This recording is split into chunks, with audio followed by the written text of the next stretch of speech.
Hello दोस्तों, यथार्थ Hindi education classes में आप सभी का स्वागत है।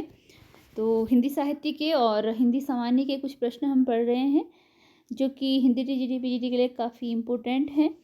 तो चलिए स्टार्ट करते हैं अपनी क्लास को। पहला प्रश्न है आज का, अन्वेषण शब्द का संधि विच्छेद निम्न में से कौन सा होगा। अन्वेषण शब्द का आपको संधि विच्छेद बताना है। राइट आंसर है इसके लिए ऑप्शन अनुधन ऐषण। ऑप्शन सी राइट आंसर है, अनुधन ऐषण। अगला प्रश्न है, अत्यैश्वर्य में निम्न में कौन सी संधि है। अत्यैश्वर्य, इसमें संधि बतानी है कि कौन सी संधि है इसमें। इसके लिए राइट आंसर है ऑप्शन सी यण संधि। अत्यैश्वर्य में यण संधि है। अगला प्रश्न है, अनुप्रास अलंकार के कितने भेद होते हैं। अनुप्रास अलंकार के कितने भेद होते हैं। इसके लिए राइट आंसर है ऑप्शन डी, 5 भेद होते हैं अनुप्रास अलंकार के। ऑप्शन डी राइट आंसर है।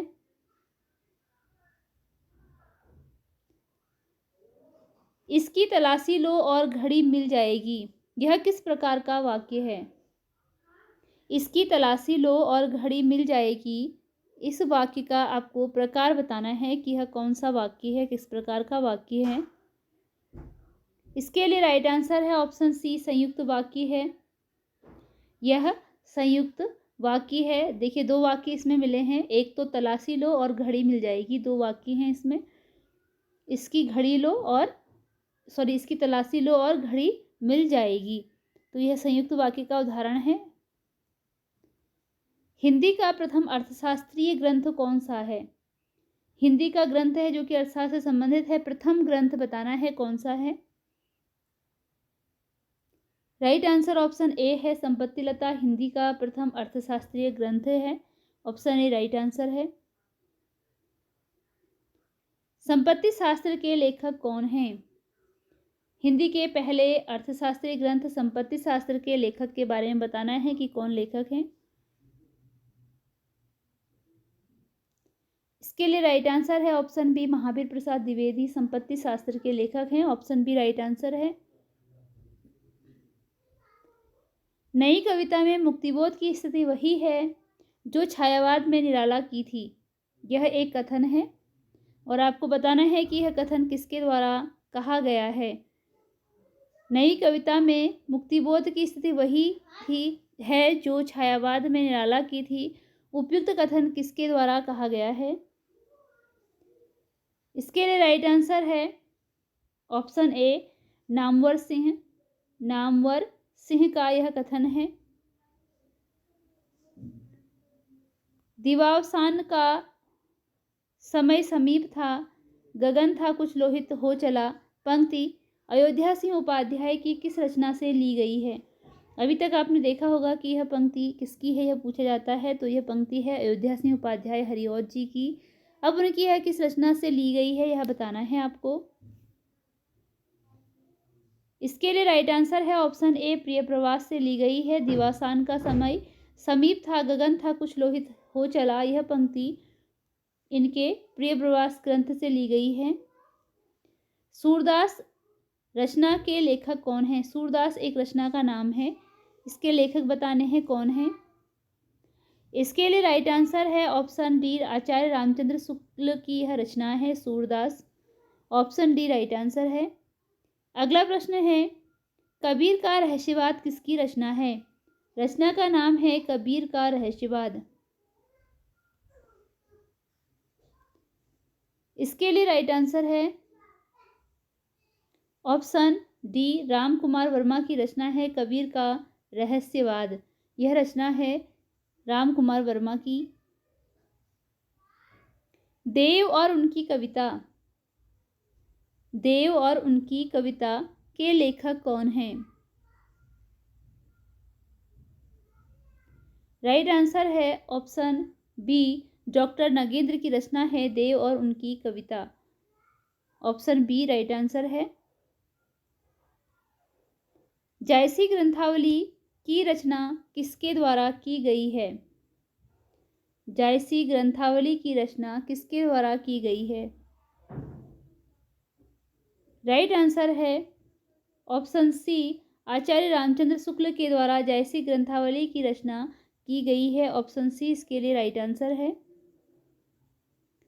महाकवि प्रसाद किसकी रचना है? रचना का नाम है महाकवि प्रसाद। किसकी रचना है? इसके लिए राइट आंसर है ऑप्शन बी, विजेंद्र स्नातक की रचना है महाकवि प्रसाद। ऑप्शन बी राइट आंसर है। हिंदी कहानी की भूमिका के लेखक कौन हैं? राइट आंसर है ऑप्शन डी, कमलेश्वर। कमलेश्वर की रचना है हिंदी कहानी की भूमिका। राजभवन के अंदर महिलाओं का निवास के लिए एक शब्द है। राजभवन के अंदर महिलाओं के निवास का जो स्थान होता है उसके लिए एक शब्द क्या होगा? इसके लिए राइट आंसर ऑप्शन डी है। इसके लिए एक शब्द है अंतःपुर। अर्थात कि अंतःपुर का अर्थ क्वेश्चन कभी इस प्रकार भी हो सकता है, अंतःपुर का अभिप्राय है, और आपको कुछ ऑप्शन दिए जाएंगे जिसमें से एक ऑप्शन होगा कि राजभवन के अंदर महिलाओं का जो निवास स्थान है उसे अंतःपुर कहते हैं। खड़ी बोली को कौरवी नाम किसके द्वारा दिया गया? खड़ी बोली का अन्य नाम कौरवी है। यह नाम किसके द्वारा दिया गया है? इसके लिए राइट आंसर है ऑप्शन ए, राहुल सांकृत्यायन ने खड़ी बोली को कौरवी नाम दिया है। रघुपति राघव राजा राम में कौन सा अलंकार है? इसमें आपको अलंकार बताना है कि इसमें कौन सा अलंकार है रघुपति राघव राजा राम में। इसके लिए राइट आंसर ऑप्शन ए है। इसमें है अनुप्रास अलंकार। राइट आंसर ऑप्शन ए है।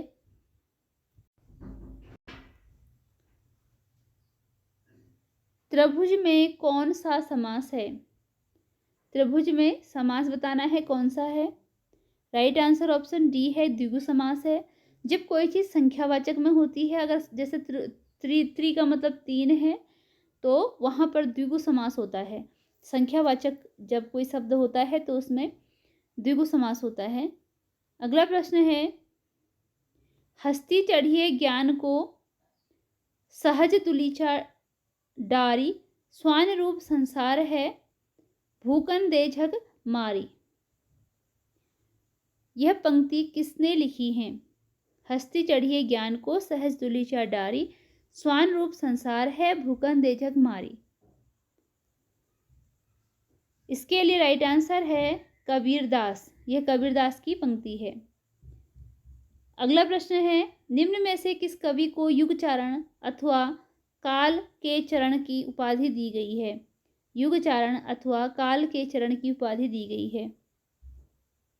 राइट आंसर है ऑप्शन ए, रामधारी सिंह दिनकर को। इसके लिए राइट आंसर ऑप्शन ए है। अगला प्रश्न है, हिंदी के प्रथम रसवादी आलोचक कौन माने जाते हैं? इसके लिए आंसर है ऑप्शन बी, आचार्य रामचंद्र शुक्ल को हिंदी का प्रथम रसवादी आलोचक माना जाता है। अयोध्या सिंह उपाध्याय हरिऔध की रचना प्रिय प्रवास में कितने सर्ग हैं? इसके लिए राइट आंसर ऑप्शन सी है।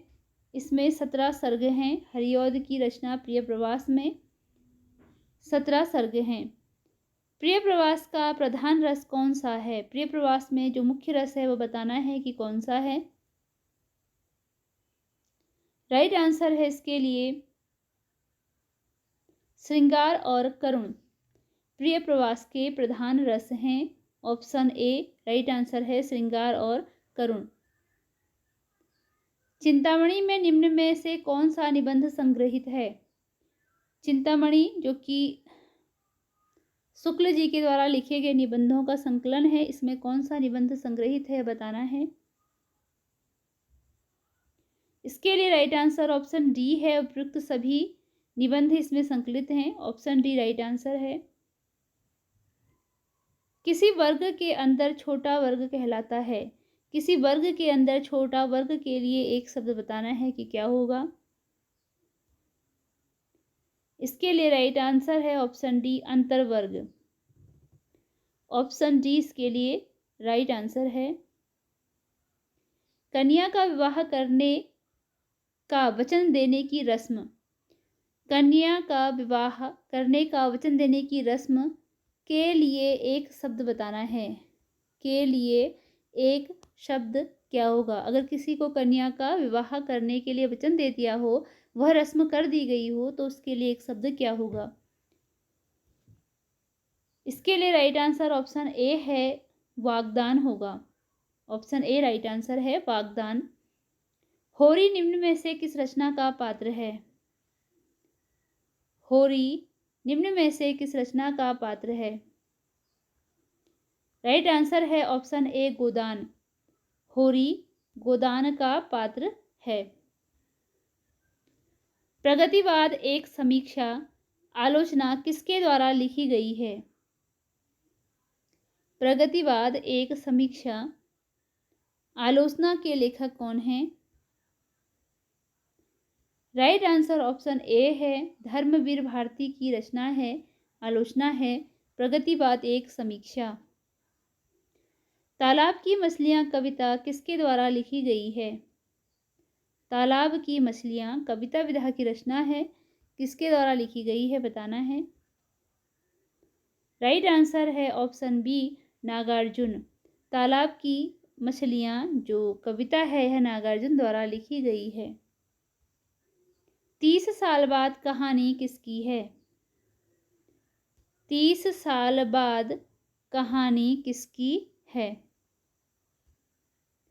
राइट आंसर है ऑप्शन बी, रविंद्र कालिया। 30 साल बाद जो कहानी है यह रविंद्र कालिया की है। इंदुलेखा निम्न में से किसकी रचना है? इंदुलेखा किसकी रचना है? राइट आंसर है सूर्यकांत त्रिपाठी निराला। ऑप्शन डी इसके लिए राइट आंसर है, इंदुलेखा निराला जी की रचना है। निम्न में से किसके द्वारा फ्रांस के प्रहसन लेखक मॉलियर के आधार पर अनेक प्रहसनों की रचना की गई? किसके द्वारा प्रहसन लेखक मॉलियर के आधार पर अनेक प्रहसनों की रचना की गई? राइट आंसर है option C, JP. Srivastava. Option C इसके लिए राइट आंसर है, जे.पी. श्रीवास्तव। हरि कृष्ण प्रेमी का सर्वाधिक प्रसिद्ध नाटक इनमें से कौन है? हरि कृष्ण प्रेमी के सर्वाधिक प्रसिद्ध नाटक का नाम बताना है। रक्षाबंधन इसके लिए राइट आंसर है। रक्षाबंधन हरि कृष्ण प्रेमी का सर्वाधिक प्रसिद्ध नाटक है। तो भला बताइए तो आप क्या हैं? रचना का नाम है तो भला बताइए तो आप क्या हैं। निबंध है यह, किसके द्वारा लिखा गया है बताना है। राइट आंसर इसके लिए ऑप्शन बी है, प्रताप नारायण मिश्र की रचना है। ऑप्शन बी राइट आंसर है। तो भला बताइए तो आप क्या हैं, प्रताप नारायण मिश्र की रचना है। सभा की सभ्यता संस्मरण किसके द्वारा लिखा गया है? सभा की सभ्यता संस्मरण विधा की रचना है, किसके द्वारा लिखा गया है? राइट आंसर है ऑप्शन सी, महावीर प्रसाद द्विवेदी की रचना है। सभा की सभ्यता संस्मरण विधा की रचना है। भारतेंदु ने कौन सा निबंध लिखकर सैद्धांतिक समीक्षा का श्री गणेश किया? सैद्धांतिक समीक्षा का श्री गणेश किया। राइट आंसर इसके लिए ऑप्शन ए है, नाटक। नाटक जो रचना है यह भारतेंदु जी की है और यह निबंध विधा की रचना है। स्वर्ग और पृथ्वी कहानी है, किसके द्वारा लिखी गई है? ऑप्शन बी राइट आंसर है, धर्मवीर भारती के द्वारा लिखी गई है स्वर्ग और पृथ्वी कहानी। हिंदी में दोहा चौपाई शैली का सर्वप्रथम प्रयोग किसके द्वारा किया गया? हिंदी में दोहा चौपाई शैली का सर्वप्रथम प्रयोग किसके द्वारा किया गया? ऑप्शन ए इसके लिए राइट आंसर है, सरहपा के द्वारा हिंदी में दोहा चौपाई शैली का सबसे पहले प्रयोग किया गया। प्रिय प्रवास का कौन सा सर्ग उद्धव प्रसंग से संबंधित है? प्रिय प्रवास कृष्ण से संबंधित रचना है। जब कृष्ण गोपियों को छोड़कर जाते हैं तो उसके बारे में इसमें वर्णन है। इसमें आपको बताना है कि जब उद्धव प्रसंग होता है तो वह किस सर्ग में उसका वर्णन मिलता है, प्रिय प्रवास के किस सर्ग में उसका वर्णन मिलता है। राइट आंसर है ऑप्शन डी 10वें और 11वें सर्ग में। 10वां और 11वां सर्ग है जिसमें कि उद्धव प्रसंग मिलता है प्रिय प्रवास के। उसने कहा था कहानी किस पत्रिका में प्रकाशित हुई? उसने कहा था कहानी विधा की रचना है, किस पत्रिका में प्रकाशित हुई बताना है। इसके लिए राइट आंसर ऑप्शन ए है, सरस्वती पत्रिका में प्रकाशित हुई थी उसने कहा था कहानी। ऑप्शन ए राइट आंसर है। उसने कहा था कहानी सरस्वती पत्रिका में किस वर्ष प्रकाशित हुई? इसका वर्ष बताना है कि किस वर्ष यह प्रकाशित हुई। राइट आंसर है इसके लिए ऑप्शन डी 1915 में। उसने कहा था कहानी सरस्वती पत्रिका में 1915 में प्रकाशित हुई। अभिनव जयदेव किसको कहा जाता है? अभिनव जयदेव किसको कहा जाता है? राइट आंसर है ऑप्शन सी विद्यापति को कहा जाता है अभिनव जयदेव। चिंतामणि भाग 2 में कुल कितने निबंध हैं? चिंतामणि के कुल 4 भाग हैं। आपसे दूसरे भाग के बारे में पूछा है कि कितने निबंध हैं इसमें। राइट आंसर है इसके लिए ऑप्शन बी, इसमें कुल निबंधों की संख्या 3 है। चिंतामणि भाग 2 में कुल निबंधों की संख्या 3 है। अगला प्रश्न है चिंतामणि भाग 2 का संपादन किसके द्वारा किया गया? चिंतामणि भाग 2 का संपादन किसके द्वारा किया गया? राइट आंसर है इसके लिए ऑप्शन सी विश्वनाथ प्रसाद त्रिपाठी के द्वारा चिंतामणि भाग 2 का प्रकाशन किया गया।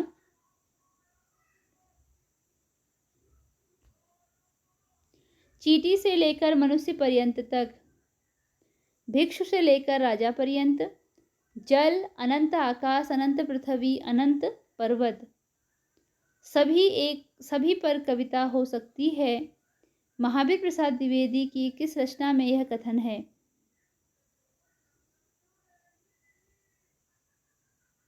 इसके लिए राइट आंसर है ऑप्शन ए रसज्ञ रंजन में महावीर प्रसाद द्विवेदी ने यह कहा है। किसी भी अवस्था के अनुकरण को नाट्य कहते हैं। यह कथन किसका है? किसी भी अवस्था के अनुकरण को नाट्य कहते हैं, यह कथन किसका है? ऑप्शन बी राइट आंसर है, श्याम सुंदर दास जी का यह कथन है, किसी भी अवस्था के अनुकरण को नाट्य कहते हैं। मिलन यामिनी किसकी रचना है?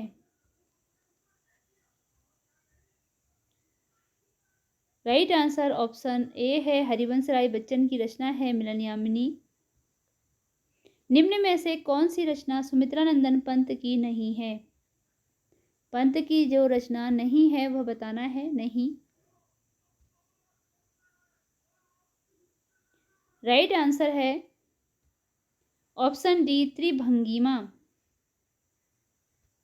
इसके अतिरिक्त स्वर्ण किरण, स्वर्ण धूलि, युगपत यह पंत जी की रचनाएं हैं।